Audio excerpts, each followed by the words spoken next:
Hey, how y'all doing? It's Sharonda, and hey, how y'all doing? And today I am here with my November wrap up. So let's go ahead and get into this thing, shall we? So, hey, I hope everything is going okay for you.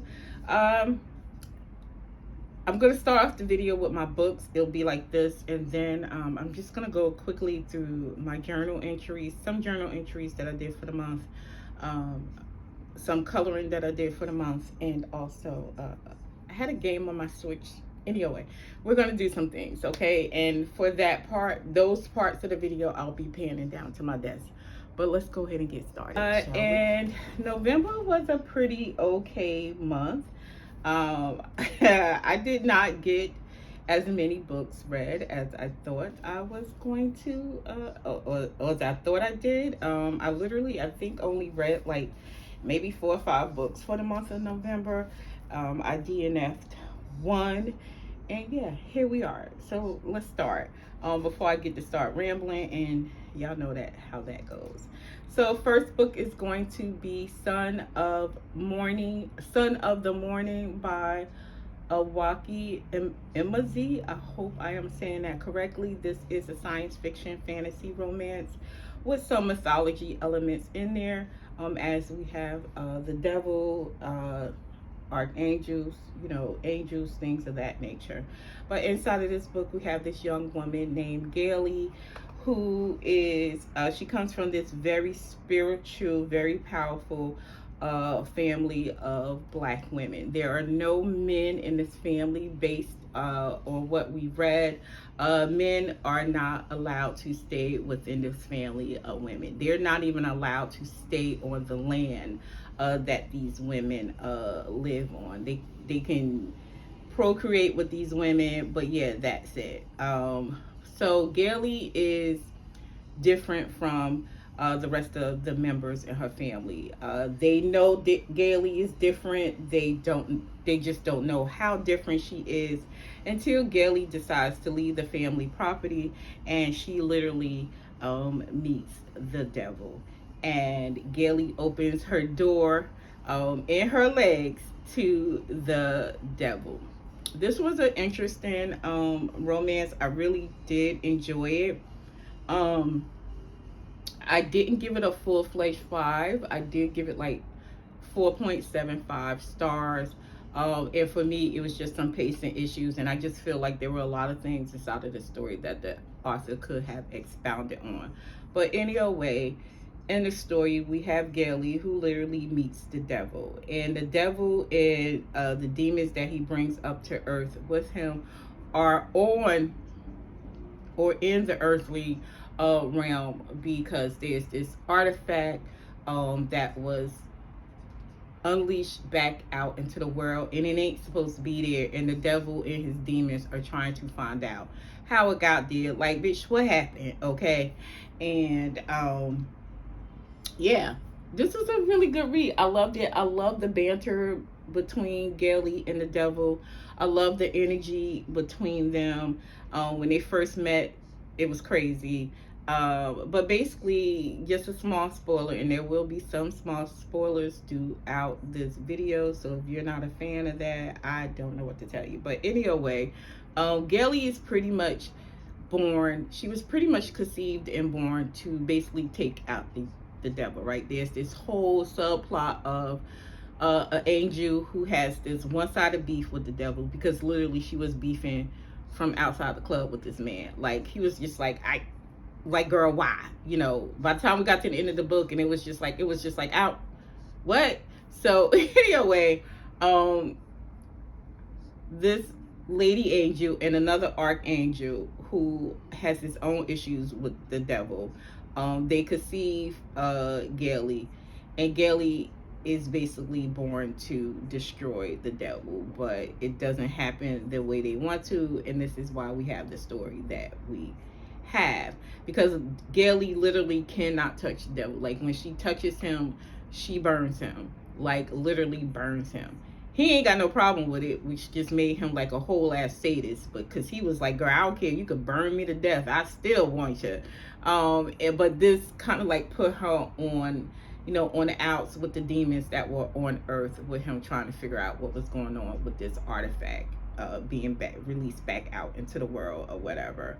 And then we had this whole other plot of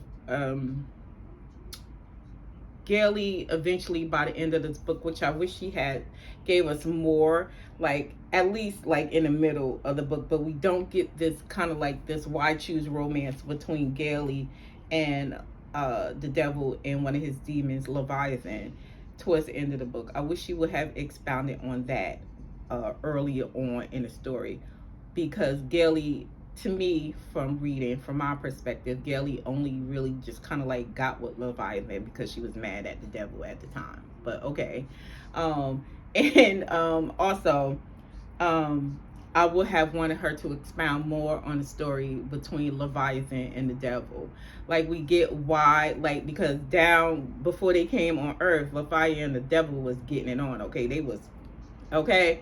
And something happened and Leviathan didn't no longer want to be with the devil like that.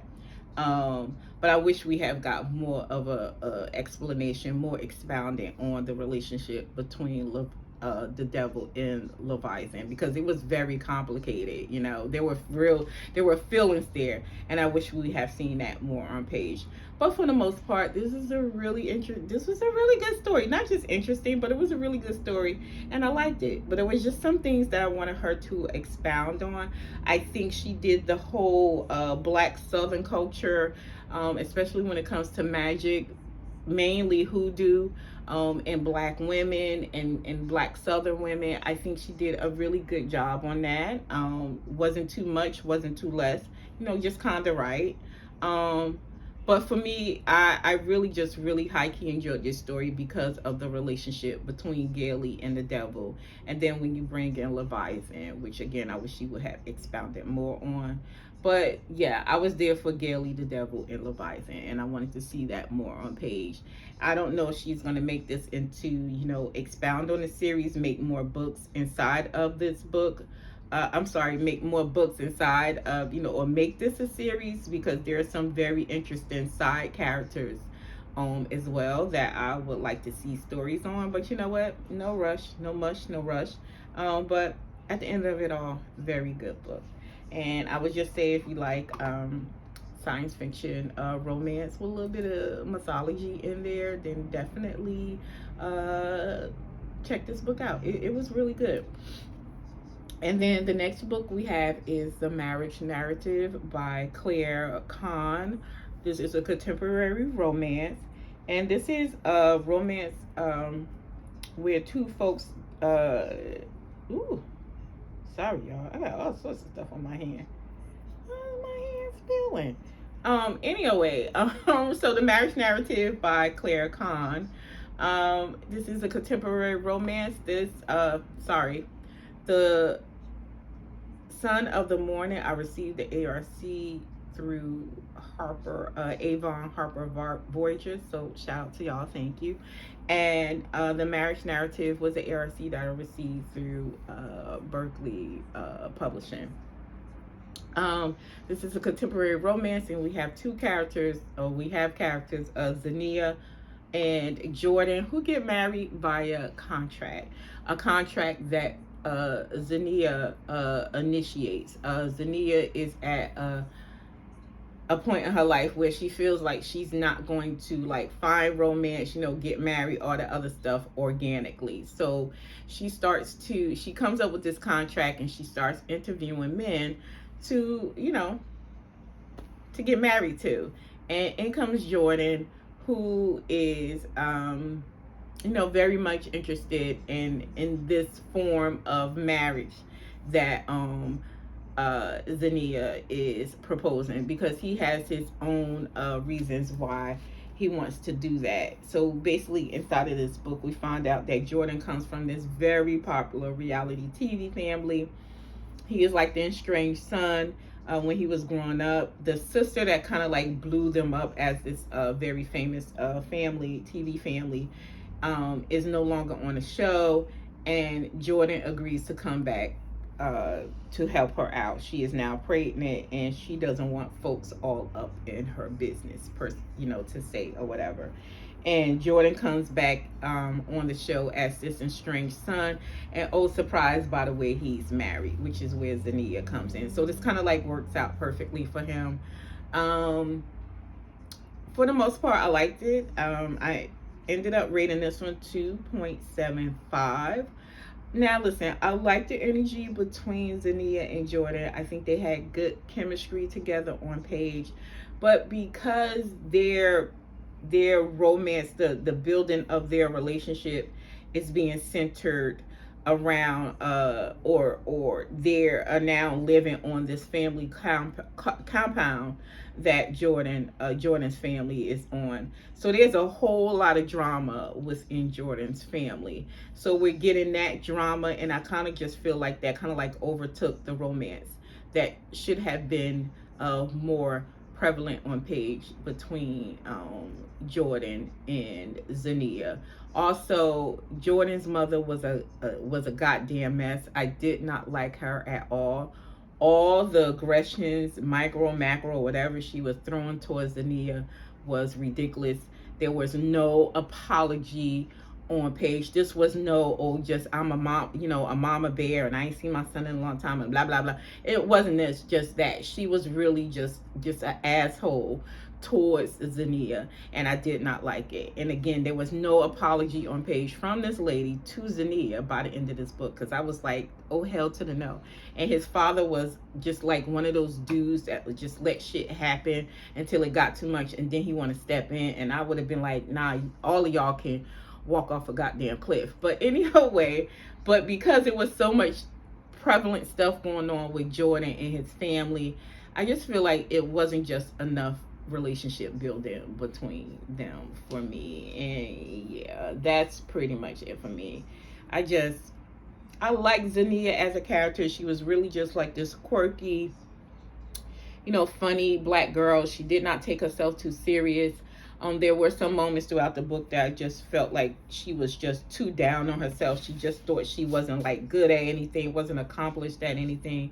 It's like I have these two successful best friends and I'm not that. But it's like the lady had her own business, like that, which was pretty damn successful. So I was just like, but okay. So yeah, it was just a lot of things that was going on inside of this book that I just did not care for.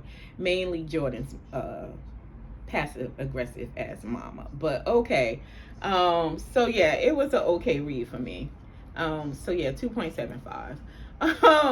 And then we have this Gilded Abyss by Rebecca Thorne. I received the digital ARC and also the physical ARC through Bramble Romance, which is a subsidiary of Tor Publishing. This is a sci-fi fantasy romance, and I want to say, and I just want to tweak that a little bit and say I feel like this is more just mainly like sci-fi fantasy with romantic elements. There are also some horror elements. So inside of this book we have Nyx and Cassandra, who have not seen each other in 5 years. They are part of this military, and Nyx, when we go inside of the story, is a sergeant. Cassandra is part of this royal family that rules the land, and she is also she's very high up in this military or whatever. In this story, they have not seen each other in 5 years. A tragedy happened. Nyx lost her best friend, and she's pretty much blaming Cassandra for it. Cassandra blames herself, and yeah, it's a mess. So Cassandra comes back because she needs Nyx's help, and I feel like because she did not know how to ask Nyx, she comes up with this scheme of, doing all kind of like this military performance or whatever to get Nyx to come down to help her out. But basically in this world, they have this element, is what I would say it is, this element that is pretty much, it runs this society, this world that they are in. It is on their weapons. It's part of their weapons. It's part of their medicine It's a lot. Like Cassandra herself took out one of her eyes, and she has an eyeball of this damn element. And Cassandra is basically the monarch of the royal family wants her out of here, because Cassandra is slowly finding out that this element that is supposed to be advancing their society is slowly poisoning them and turning people into monsters. She don't have the evidence. The monarch don't like it, because like if it gets out that this element is not good for the society, as you know that they're saying it are, it's gonna affect his bottom line and his monarchy. So he's just like, oh hell no. Like, so he wants her dead. And so basically the majority of the story takes place on this submersible, because they have a city that is on land, but they also have a city that they built in the deep sea. So they have this submersible that makes trips down to this city down there. And this story, this first book, takes majority of the time takes place on this submersible, and they are trying to get down to this deep city to find out what's going on. And of course we have this tension that is building between Cassandra and Nyx. Nyx is like, you keep lying, what's going on, you're not telling me the full story. Cassandra's like, I can't tell you the full story. But basically we have it where on this submersible, people are starting to turn this poison from this element is starting to turn people on this damn submersible. Okay, they turn it into like these rage-filled type monsters or whatever. So we have this whole horror element of the story as well, where once these folks start turning, there are monsters that are starting to overtake this ship or whatever. Nyx is not just Nyx is starting to find out that one of the recruits that was up under her is from this Warren fraction that they were at war with at one time. So it's like this whole betrayal backstory going on. But yeah, for the most part, I like the book. I like the tension between Nyx and Cassandra. I like the whole kind of like creepy kind of tension that was going on inside of the submersible and these folks, because when you have nowhere to go, like they're surrounded by water, they're trapped on this goddamn like submarine or whatever, trying to get down to this underwater city or whatever. So when you don't have nowhere to go, it's like, tensions are high, it's fear everywhere. People are starting to turn on each other. Like, are you one? Do you have this element in your body? Like, you could turn, all of a sudden or whatever. It was a whole lot going on inside of the story. So which is why I said this leads to me saying that there are romantic elements inside of this book, because before this tragedy happened, Nyx and Cassandra were starting to build this romance. So when they get into each other's space again, now we kind of like have this rebuilding of something between them. But there's that lack of trust between them, full stories not being told and stuff like that. So we get that tension between them. It was the book was good, and I'm not mad at it. I liked it. I gave it, did I name it? I didn't give it a full 5 stars, but I did give it 4.7 5 stars. I just really enjoyed this book. It was good. So I will say, if you're into again, sci-fi, fantasy, romance, have a little bit of romantic elements, horror elements, check out this Gilded Abyss by Rebecca Thorne. And we move on. And then we have Sparks Fly by Zakiya N Jamal. This is a contemporary romance. It's another book where I have the digital copy and also the physical copy as well. This book releases this month in December. This is a romance that develops between Stella and Max. Stella is a virgin. Okay, and Stella had decided to lose her virginity in a sex club, but some things go down, does not happen, and she runs into the person that she was going to lose her virginity to, Max, at her workplace. And Max then becomes a threat because he's developing this AI program that can potentially obsolete um, Stella's job, and we can't be having that. Um, there's bisexual rep inside of the story, as both characters are bisexual. Um, and then I think she did a really good job on having a conversation around AI and its effects on society, rather than the workplace, personal life, things of that nature. It's kind of strange reading this book, and then you know all of the mess that was going on in the book space about AI currently. Is crazy. But for the most part, I like this book. It was cute. I like the chemistry between Zakiya and I'm sorry. I like the chemistry between um Stella and Max. I do feel like at times, like they just came off as a little bit as kind of like, juvenile or whatever. Um, but doing a little digging on this author, I think this is her first adult contemporary romance. She previously write and maybe possibly still writes YA romance. So you kind of like get that kind of like, sometimes that's that immaturity that comes in with Max and Stella.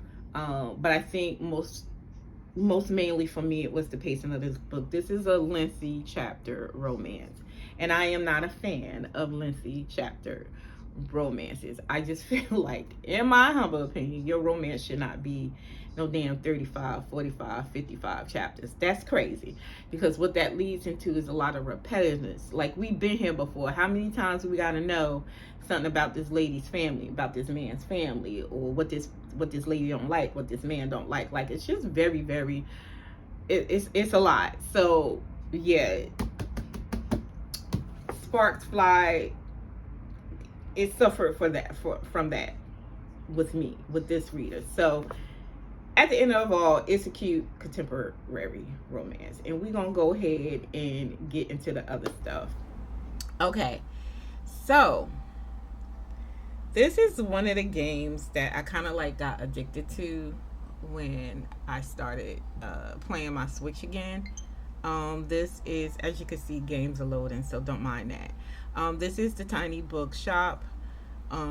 They finally released it on the Switch, and I was just like super excited. So I started playing this, and I'm telling y'all, this game is it's pretty cool. I like it. So basically, you are this person that comes to this small town, and you basically I'm just gonna hit resume. You basically start building a bookshop, right? You start off with this little car, and you see the car is dragging, well, not dragging, but is dragging or towing behind it this little, you start off like with this little camper type bookstore or whatever. And it's I like it. I will say that this game makes me feel like I don't know all the books that I should be knowing. But yeah, but there's just not like, there's different genres of books that is listed inside of this game. There's history, travel books, a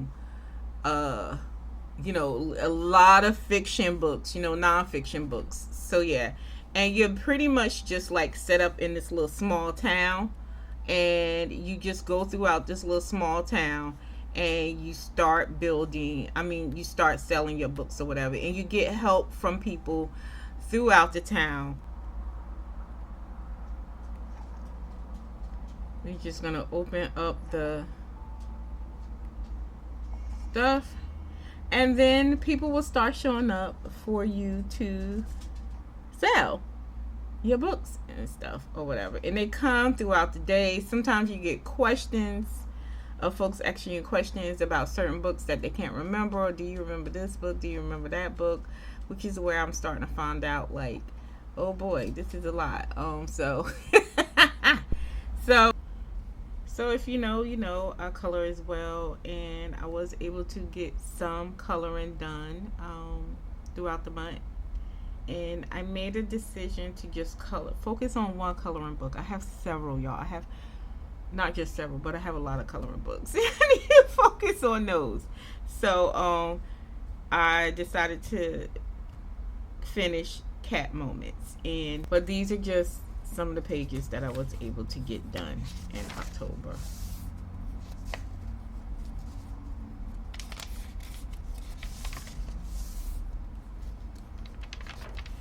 This was me not putting the barrier down quick enough. I forgot actually, so yeah. Crazy work. I think the only thing in coloring that kind of like gets me in coloring is whatever is trying to figure out exactly how to color these things. Because you be watching these coloring videos and people just be all like fancy with their stuff or whatever. And I'm just like, I just want to color. Just do some regular old baseline coloring. I could do like, you know, like some little, you know, special things or whatever, you know. I don't know what I was trying to do with this cat, y'all. Like, why this cat look like this? I don't know. But yeah, but I don't want to be doing anything like all like crazy and fancy. But yeah. So I do try to find like some coloring videos, like if I want to like color like the night sky outside of the window or whatever. Try to go in there and try to like find those or whatever. But yeah, sometimes. Ooh, this one is the last page that I tried to finish in November. I didn't, as you can see. I started with the table, did the wall, did the cake, you know, some parts of the cake. So yeah, I'll be coming back and starting to finish in December. This particular, and this is just my little things that I'll be having. But yeah, those are the books that I was the pages. I'm sorry, those are the pages that I was able to get colored for the month of November. Yeah, okay. All right, so these are some of the journal entries I was able to get done during this month. So, and I know some of these you guys have saw on my page, but yeah, some of them you haven't.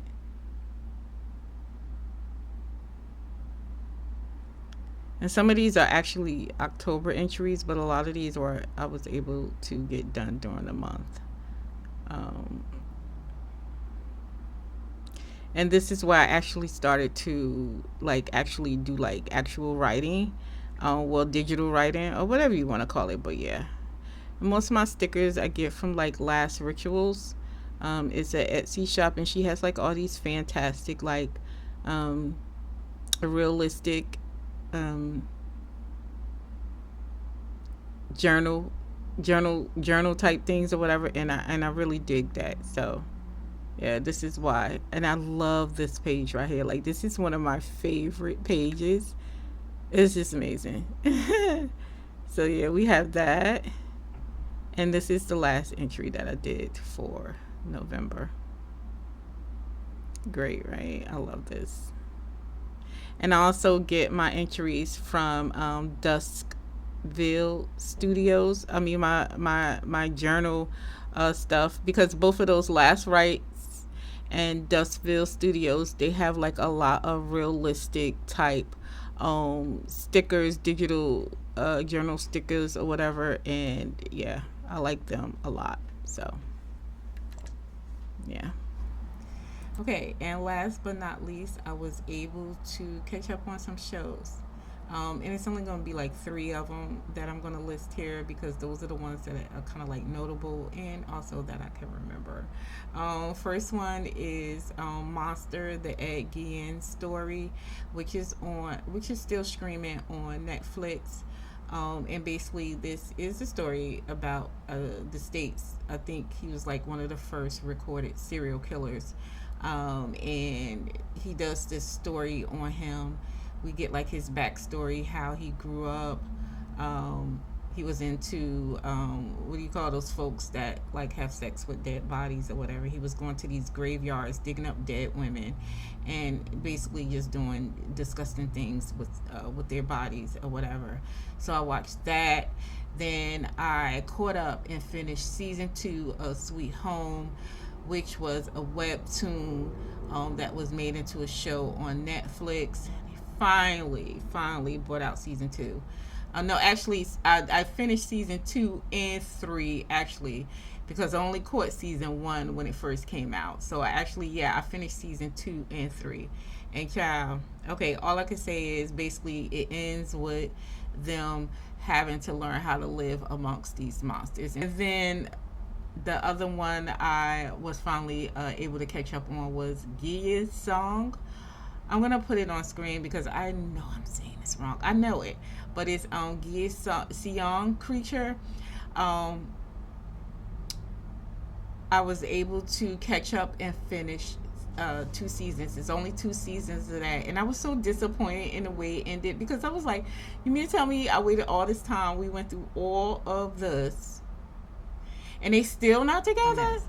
But yeah, anyway, those are the 3 shows that I was able to catch up on. So yeah, that is it for me. If you stayed throughout all of this, thank you so much, and until the next one, later days. Bye.